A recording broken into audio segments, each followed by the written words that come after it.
The air in the room was thick with tension. Mark had always placed absolute trust in his wife, Laura. They had been married for 5 years and, to everyone who saw them, were the embodiment of a perfect couple. Yet one night, that carefully constructed illusion shattered like fragile glass. It started with a nagging feeling, a gut instinct he couldn't shake. Over recent months, subtle changes in her behavior had begun to gnaw at him. Her phone constantly buzzed with messages.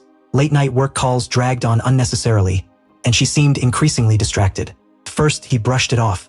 He trusted her completely. But that evening, while Laura was in the shower, something compelled Mark to look at her phone. He knew it was wrong, but the urge was irresistible. What he discovered stopped his heart cold.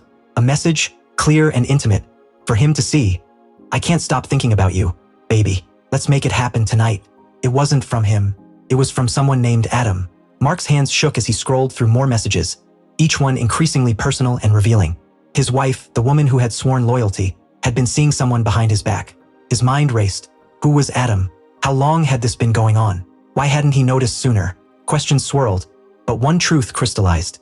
He needed answers. That night, when Laura returned, Mark confronted her. Shock registered immediately on her face when he revealed what he had found. She tried to deny it at first, but the guilt in her eyes betrayed her. "I never wanted you to know," she whispered, tears welling. "It just happened. I didn't mean for it to go this far." Mark's chest ached as if it were being ripped open, but he forced himself to stay composed. "Who is Adam? How long has this been happening?" Laura hesitated, then uttered words that burned through him like acid. "Someone I met through work. It wasn't supposed to be serious, but I got lost in it." Mark's mind reeled. This wasn't the woman he had married, the woman who had promised fidelity. And yet, amid the devastation, one thing was certain. This betrayal would not go unpunished. There would be consequences. In the following days, his thoughts churned with anger, sorrow, and disbelief. But beneath the storm of emotion, he realized it wasn't just revenge he wanted. It was justice. Adam, the man who had recklessly invaded his life, needed to understand the cost of his actions. Mark began to strategize. He tracked Adam, studied him meticulously. A smooth-talking, successful businessman, Adam lived in a sleek downtown apartment, his life seemingly flawless. Mark's approach was deliberate. Dismantle Adam's world piece by piece. It started with subtle whispers, anonymous rumors questioning Adam's business dealings. Then Mark escalated. He obtained a compromising photo of Adam and leaked it selectively, tarnishing his reputation.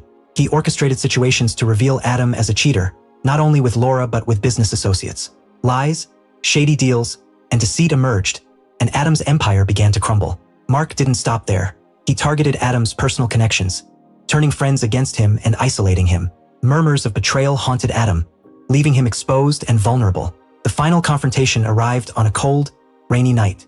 Mark found Adam in his usual corner booth at a bar, staring emptily into his drink. The weight of weeks of careful planning pressed on him as he approached.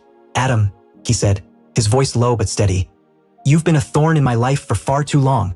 Adam looked up, pale, as if the world had finally collapsed around him. "What do you want? What do you want from me?" Mark leaned closer, calm but resolute. "I want you to feel what I felt. I want you to lose everything, just like I almost did." Fear etched itself into Adam's features. "You think this is over?" he whispered, desperation creeping into his tone. "It's over," Mark said evenly. "Your career, your reputation, your friends, they're gone. And now, it's time to lose the woman you thought you loved. Laura came to me, begging for forgiveness. Couldn't give it. She betrayed me with you, and now she knows exactly who you are." Adam's face twisted in rage, but deep down, he knew Mark had won. There was no turning back. In the weeks that followed, Adam's life unraveled entirely. He was forced to leave town. Laura, left to confront the wreckage of her choices, realized too late that her affair had cost her everything. Not just a marriage, but her sense of security and control. Mark, however, took no pleasure in Adam's downfall. His satisfaction was not from seeing another man suffer, but from reclaiming his own dignity, his life, and his self-respect. Betrayed, yes, but stronger for it. He had fought for what was his and emerged victorious. As Mark watched Adam crumble, a sense of closure settled over him. Revenge had not been about satisfaction. It had been about restoring control, reclaiming power, and taking back his life. Adam's collapse was poetic. Reputation ruined, relationships severed, future destroyed. Laura, too, faced the harsh reality of her choices. She had nothing left. No husband, no lover, a life slipping into chaos. Her pleas for forgiveness went unanswered. Mark remained silent. He had no use for excuses. The days that followed were lonely, but necessary. Mark hadn't sought vengeance for pleasure. He sought the end of the lies that had infiltrated his life. Laura's suffering was the natural consequence of her betrayal. Adam's destruction was swift, absolute. No messages, no promises, only the ruins he left behind. Mark never encountered him again. For Laura, tears no longer mattered. No second chances existed. Mark had done what was necessary to reclaim his life. There was no fixing what had been broken. Mark found a different kind of peace. Not the happiness stolen by Laura, but control regained, free from lies, betrayal, and the weight of others' choices. He moved forward quietly, steadily. No dramatic gestures, no grand finales, just calm, unwavering strength.